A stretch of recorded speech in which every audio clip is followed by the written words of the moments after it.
नमस्कार दोस्तों, आप लोगों को बता दें कि वैश्विक बाज़ार में इस समय क्रूड ऑयल के प्राइस लास्ट 4 दिन से गिरते ही आ रहे हैं।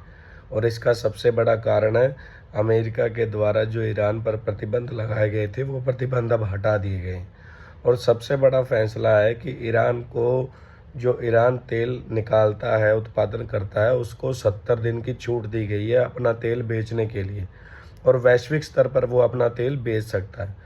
अगर क्रूड ऑयल के दाम कम हो रहे हैं तो हमारे देश में पेट्रोल और डीजल के दाम भी कम होने चाहिए, क्योंकि जब क्रूड ऑयल का प्राइस बढ़ रहा था तो उस समय सरकार के द्वारा पेट्रोल, डीजल, सीएनजी के दाम जो है वो बढ़ाए गए थे। लेकिन अब जो है वो दिनों दिन क्रूड ऑयल लास्ट 4 दिन से गिरता ही आ रहा है। तो इसमें सरकार को ये फैसला लेना चाहिए कि पेट्रोल और डीजल के दाम जो है वो कम किए जाएँ। पेट्रोल डीजल के दाम कम करने से मैं आप लोगों को बता दूं कि ट्रांसपोर्ट का खर्चा कम आएगा। ट्रांसपोर्ट का खर्चा कम आने के कारण महंगाई देश में कम होगी। अगर देश में महंगाई कम होगी तो हमारे देश की इकोनॉमी बढ़ेगी, भारत के रुपए की वैल्यू बढ़ेगी। क्योंकि जब इंपोर्ट का बिल बढ़ता है तो उसमें हमारे देश को डॉलर देने पड़ते हैं, ठीक है, उसमें भारतीय रुपया वीक हो जाता है।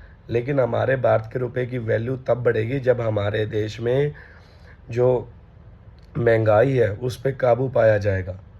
महंगाई पर काबू पाने के लिए लास्ट 4 दिन में जो है क्रूड ऑयल के दाम गिरे हैं, तो सरकार को पेट्रोल और डीजल के दाम को भी घटाना चाहिए। आप लोगों की क्या राय है, मुझे कमेंट बॉक्स में ज़रूर बताएं।